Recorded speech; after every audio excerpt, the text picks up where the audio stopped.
Ассалаумағалейкум ардақты ағайын, эфирде көзбе-көз және сөзбе-сөз хабары және оның жүргізушісімен Алданазар Нағмет. Бүгін бізде қонақта Жаңақорған аудандық сотының төрағасы Түбекбаева Алия Бердібекқызы келіп отыр. Қош келдіңіз. Сұхбатымызға дайын болсаңыз, сұрақтарымызды қойып бастасақ. Жалпы алғашқы сұрағымыз 2020 жылдың 29 маусымында еліміздің тарихында тұңғыш рет Қазақстан Республикасының әкімшілік рәсімдік процестік кодексі қабылданды. Аталған кодекс қашан қолданысқа енгізілді және жаңа кодекс қандай қатынастарды реттейді? Қазақстан Республикасының әкімшілік рәсімдік процестік кодексі осы ағымдағы жылдың 1 шілдесінен бастап қолданысқа енгізіледі. Бұл кодекспен әкімшілік рәсімдер және әкімшілік рәсімдерден туындаған қатынастар және әкімшілік сот ісін жүргізу тәртібі реттеледі. Осыған дейін бізде Қазақстан Республикасының әкімшілік рәсімдік кодексі болатын және жеке және заңды тұлғалардың арыз-шағымдарын қарау туралы заңдар болатын. Осы жаңа кодекстің қабылдануына байланысты аталып өткен кодекспен заң 2021 жылдың 1 шілдесінен бастап күшін жояды және сол заңдармен реттелген қатынастар жаңа кодекспен реттелетін болады. Сонда жаңа кодекстің Қазақстан Республикасының әкімшілік құқық бұзушылық туралы кодексінен айырмашылығы қандай? Және ол кодекспен де әкімшілік істер қаралатын еді ғой? Жаңа кодекстің бұрынғы әкімшілік құқық бұзушылық туралы кодекстен айырмашылығы аты айтып отырғандай, әкімшілік құқық бұзушылық туралы кодекспен заңда әкімшілік жауаптылық көзделген әрекеттер қаралатын, мысалы ұсақ бұзақылық немесе көлік құралын алкогольді масан күйде басқару, сондай-ақ қасақана денсаулыққа жеңіл дәрежелі зиян келтіру түрі көп бұл әкімшілік құқық бұзушылықтардың. Осындай істерді қарайтын қамтыған кодекс болатын. Ал мына жаңа әкімшілік рәсімдік процестік кодекспен айтып өттік, жария құқықтық қатынастардан туындаған даулар қаралады. Бұл даулар бұрын Қазақстан Республикасының азаматтық процестік кодексімен қаралатын, енді жаңа кодекспен қаралатыны көзделді. Және бұл жағдайда, мысалы, егер жеке және заңды тұлға мемлекеттік органның әрекетіне дау айтатын болса, мысалы, әкімнің шешіміне дау айтуы мүмкін, басқа да органдардың шешіміне дау айтып, немесе әрекетсіздігімен келіспей қандай да бір әрекеттерді жасауды міндеттеу жайлы талаппен, сондай-ақ атқарушылық өндіріске қатысушы, өндіріп алушы, борышкер сот орындаушының әрекетіне дау айтатын болса, сайлау құқығы бұзылған азаматтар осы сайлау комиссиясының әрекеттеріне дау айтатын болса, бұл даулардың барлығы енді жаңа әкімшілік рәсімдік процестік кодекстің шегінде әкімшілік істер болып қаралатын болады. Рахмет, түсінікті. Енді жаңа кодекспен реттелетін жария құқықтық қатынастардан туындаған дауларды бойынша әкімшілік істерді қандай соттар қарайды? Осы жаңа кодекстің қабылдануына байланысты ағымдағы жылдың 1 шілдесінен бастап республикамыздың барлық аумақтарында мамандандырылған әкімшілік соттар өз жұмысын бастайды. Бізде осыған дейінде мамандандырылған әкімшілік соттар болатын, олар жаңа айтап өткенде әкімшілік құқық бұзушылық туралы істерді қарайтын. Ол соттардың атауы тиісінше әкімшілік құқық бұзушылық туралы істер бойынша соттар деп аталды да, ал мына мамандандырылған жаңадан ашылатын әкімшілік соттар тек жария құқықтық қатынастардан туындаған даулар бойынша істерді қарайды және олар тек әкімшілік істер деп аталатын болады. Түсінікті. Енді тағы да келесі сауалдарымызға көшсек, жалпы жария құқықтық дауларда кімдер талап қоюшы болады және кімдер жауапкер болып табылады? Әкімшілік істер бойынша жария құқықтық дауларда талап қоюшы болып, өзінің құқығы немесе бостандығы бұзылған, мүдделері бұзылған тұлғалар сотқа талап қоюмен жүгінеді, тиісінше олар талап қоюшылар болады. Ал жауапкер болып мемлекеттік орган, әкімшілік орган, лауазымды адамдар танылады. Егер жауапкер болып, егер мысалы жеке немесе заңды тұлға өзінің қандай да бір құқығы бұзылды, шектелді деп санайтын болса, ол осы мамандандырылған әкімшілік сотқа өзінің тұрғылықты жері бойынша жария құқықтан туындаған дау бойынша сотқа талаппен жүгінуге құқылы, талаппен, және ол талаппен жүгінбес бұрын бірінші заңда көзделген осы даулардың міндетті сотқа дейінгі шешу тәртібі көзделген, сол тәртіпті сақтағаннан кейін барып қана сотқа жүгінуге болатынын білуіміз қажет. Түсінікті. Енді осы орайда дауды сотқа дейінгі шешудің тәртібі жайлы айтып өтсеңіз.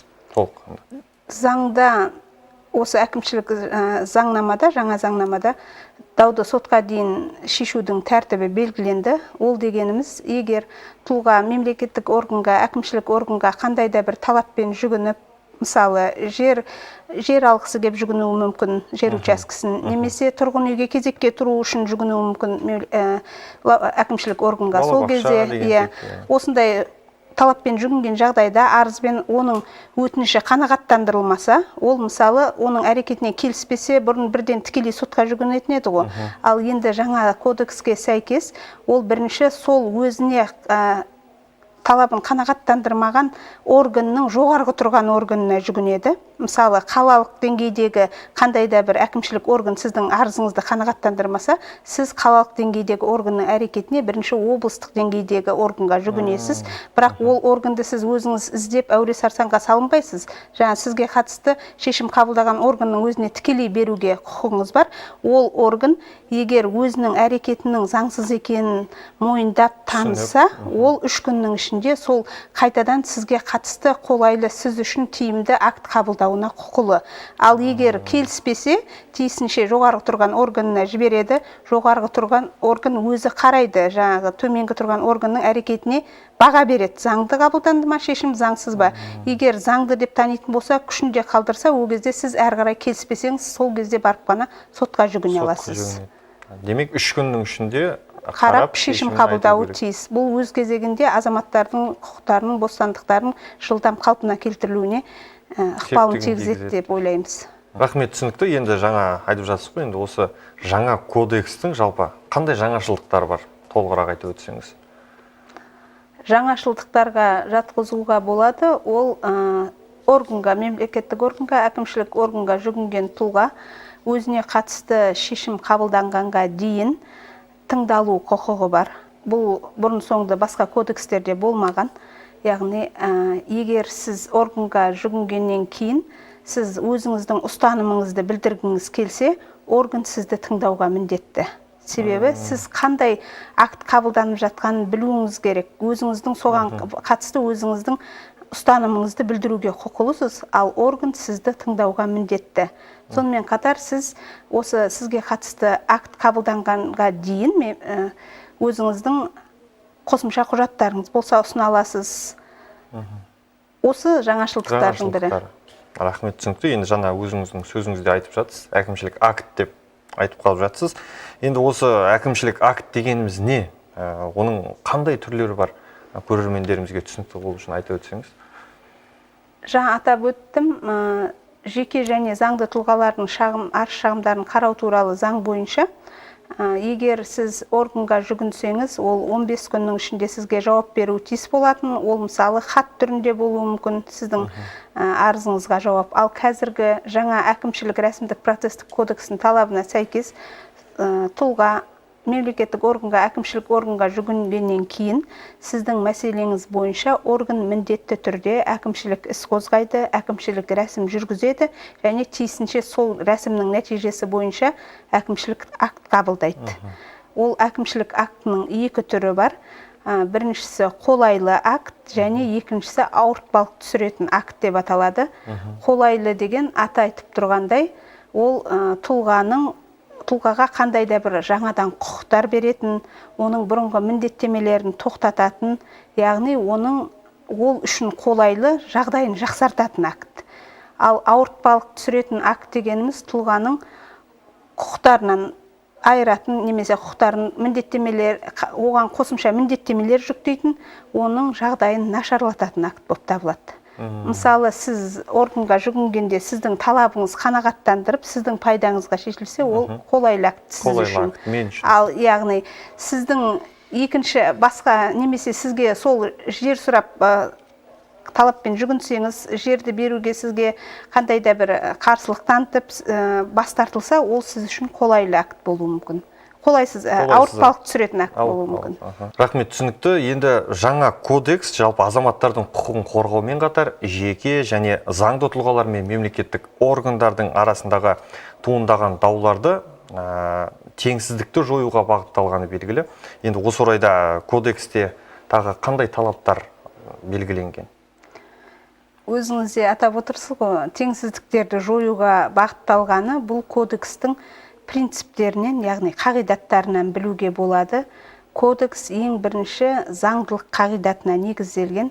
Заңдылық дегеніміз бұл әкімшілік орган болсын, сот болсын, әкімшілік істі қарау барысында ең бірінші Қазақстан Республикасының Конституциясының, сонымен қатар басқа да құқықтық нормативтік актілердің, халықаралық шарттардың талаптарын дәлме-дәл сақтау қажет істерді қарау барысында.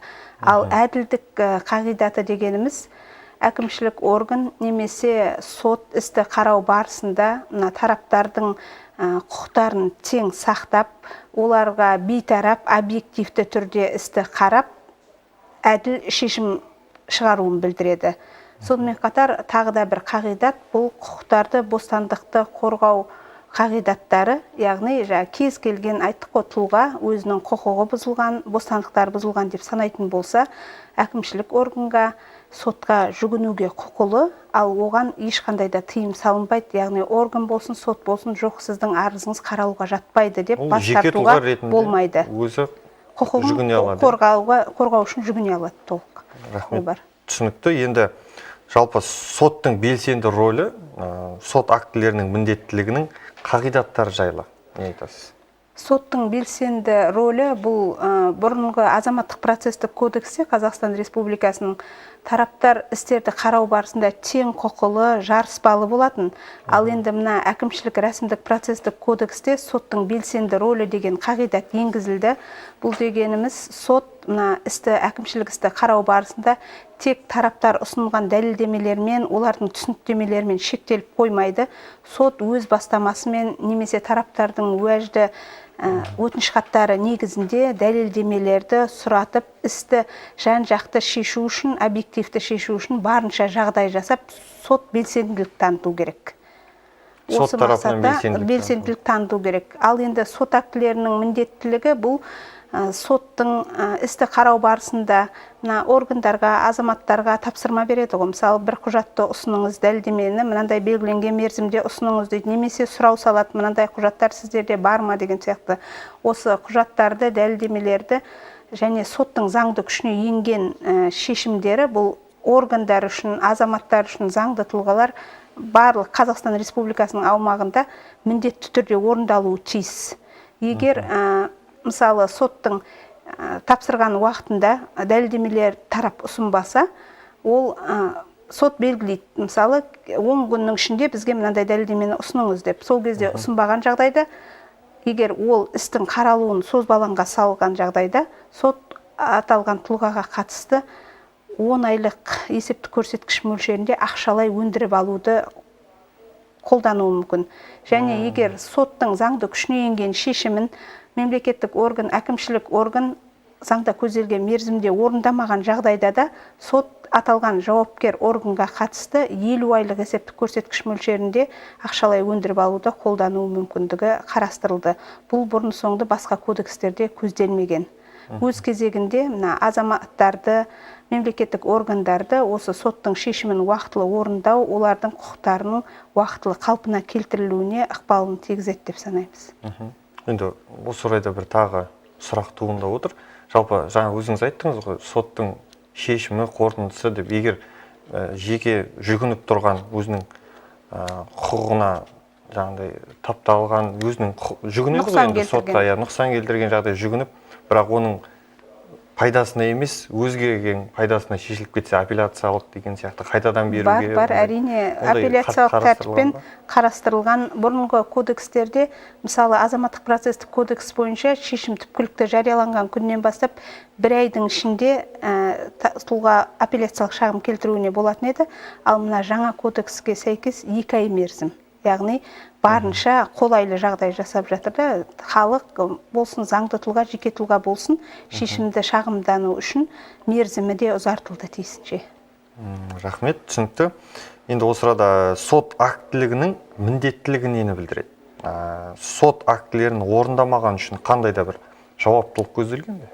Жаңа атап өттім, жауаптылық заңда көзделген, сот актісін орындамаған үшін жауапкер мемлекеттік орган 50 айлық есептік көрсеткіш мөлшерінде ақшалай айыппұлды салу қолдануға болады дедім ғой. Егер осы тұлға тағы да сол мерзімде орындамаған жағдайда сот оған екінші рет жаңа ақшалай өндіріп алуды қолдануы мүмкін. Себебі бұл тұлғаның бұзылған құқығының жылдам қалпына келтірілу үшін кодекспен беріліп отырған мүмкіндік. Және соттың бақылауы деген енгізілді. Сот әрбір өзінің шешімін орындалуын қатаң бақылауға алады. Осы сот актілерінің міндеттілігінің қамтамасыз ету үшін. Бұл жеке тұлғаға ғана салынатын жеке тұлға емес, мемлекеттік органға. Мысалы, демек жеке тұлғаға салынбайды ғой. Жоқ, бұл бойынша жеке тұлға жауапкер болып танылмайды. Бұл істер бойынша жауапкер ретінде мемлекеттік орган мен әкімшілік органдар табылады ғой. Тиісінше соттың актісін орындайтын сол тұлғалар. Сол тұлғаларға салынатын. Түсінікті. Енді қорытынды сұрағымыз болсын.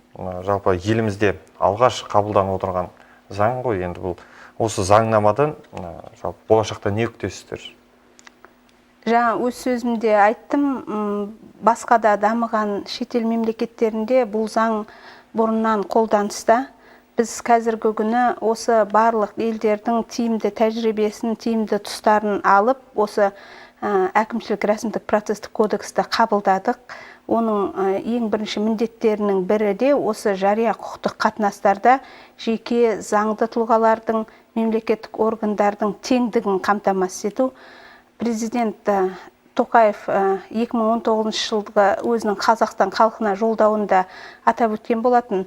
Осы жария құқықтық дауларда соттасу барысында мемлекеттік орган мен жеке тұлғаның мүмкіндіктерін салыстыруға келмейді. Себебі жеке тұлға, мысалы, құқықтық жағынан сауатсыз болуы мүмкін, немесе оның тиімді заңгерлік көмек алу үшін қаражаты болмауы мүмкін. Міне осындай теңсіздікті болдырмау мақсатында қабылданып отырған кодекс. Судьяның белсенді рөлі де осы мақсатта қолданылып отыр. Құқықтарды қорғау принциптері де осы мақсатта, яғни барынша мынау азаматтың, жеке тұлғаның, заңды тұлғалардың мемлекеттік органдармен соттасу барысында, дау айту барысында әрекеттеріне құқықтарын барынша қамтамасыз ету мақсатында қабылданған кодекс, және ол кодекс ел игілігіне қызмет етеді деп сенеміз. Рахмет, түсінікті. Әлия Бердібекқызы, бүгін біздің бағдарламамызға келіп сүбелі сұхбат бергеніңізге алғыс айтамыз.